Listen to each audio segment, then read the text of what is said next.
passer à la question orale de Madame Ahalouche sur le renforcement de la lutte contre le racisme en Wallonie. Je vous en prie. Merci beaucoup, chers collègues. Madame la ministre, le Parlement bruxellois vient d'adopter un rapport de recommandation qui découle des assises contre le racisme qu'il a mené pendant l'année 2021. Alors, à travers ce rapport, ces assises, le Parlement a pu recueillir l'avis de divers spécialistes, des acteurs de terrain, afin de mieux cerner les réalités locales et bruxelloises en lien avec la lutte contre les discriminations. Alors, ce rapport permettra également au gouvernement bruxellois d'établir son plan de lutte contre le racisme et des actions en lien avec le plan interfédéral qui devait être adopté. Alors, certaines recommandations sont par ailleurs formulées à l'ensemble des autorités du pays. L'adoption du plan interfédéral de lutte contre le racisme semble fragilisée suite au report des travaux au niveau fédéral et au blocage que certaines autorités du pays auraient en la matière. Alors, le plan wallon de lutte contre le racisme n'a à ce jour pas été mis à jour. Et donc, je voulais savoir pourquoi les travaux ont été retardés. Avez-vous pris connaissance du rapport bruxellois et de ses recommandations? Confirmez-vous le report des travaux en lien avec l'adoption du plan interfédéral? Et si oui, pourquoi le gouvernement wallon n'a pas pu avancer sur un plan d'action wallon? Et porterez-vous le point relatif à l'avenir du plan interfédéral lors d'une réunion de la CIM contre le racisme? Je vous remercie. Merci Madame la députée. Madame la ministre, pour vos réponses. Merci Monsieur le Président et merci Madame Ahalouche pour les informations et le sujet qui est important. J'ai effectivement pris connaissance du rapport et des recommandations qui ont été transmises par la société civile dans le cadre des travaux du Parlement bruxellois. Et donc, ce sont des éléments qui sont importants pour nous inspirer également dans le cadre du plan wallon. En réalité, on avait des travaux du plan interfédéral qui étaient toujours en cours sur la coordination de l'État fédéral. Le cabinet de la secrétaire d'État à l'égalité des chances, Madame Schlitz, nous a informé que des blocages subsistaient au niveau de la communauté flamande et donc nos travaux ont été fortement retardés.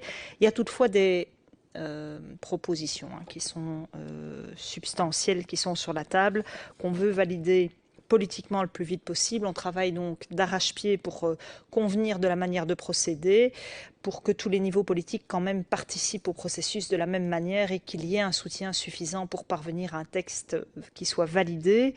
J'ai toujours indiqué qu'un plan interfédéral devait s'inscrire dans cette approche-là. C'est pour ça qu'on avait décidé de ne pas avancer et de faire cavalier seul au niveau wallon.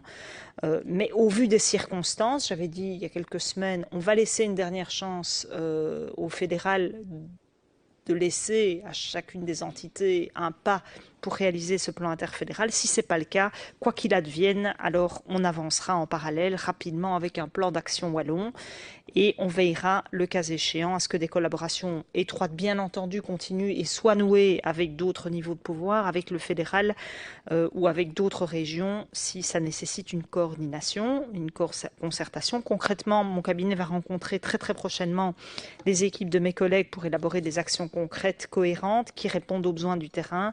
On va s'inspirer évidemment des travaux qui ont été réalisés au niveau fédéral ces derniers mois et de consulter la société civile qui est ancrée sur le territoire wallon. Et enfin, il est à noter que c'est la conférence interministérielle racisme qui porte le plan interfédéral. L'avenir de ce plan y est donc la question centrale actuellement. Je ferai, et croyez-le bien, tout ce qui est en mon pouvoir pour que ce plan, qui est attendu depuis plus de 20 ans, voit enfin le jour. S'y engager au niveau flamand était un beau signal. Y parvenir semble être compliqué, mais je ne désespère pas que ça soit le cas et je pense que ça serait un symbole qui serait particulièrement bien perçu pour lutter contre cette forme de discrimination qui, on le voit dans le cadre des rapports houliens et dans le cadre d'échauffourées qui ont lieu notamment dans les stades de foot, mais pas uniquement, à quel point ce fléau doit pouvoir être endigué rapidement. Merci Madame la ministre. Madame la députée, pour votre réplique. Merci Monsieur le Président, merci Madame la ministre. En effet, ce serait un signal bien triste si toutes les communautés du pays, toutes les entités fédérées du pays ne participaient pas à ce plan interfédéral de lutte contre le racisme. J'entends votre optimisme et votre détermination dans ce dossier, donc on le suivra avec attention. Merci. Merci. Nous passons au thème action sociale.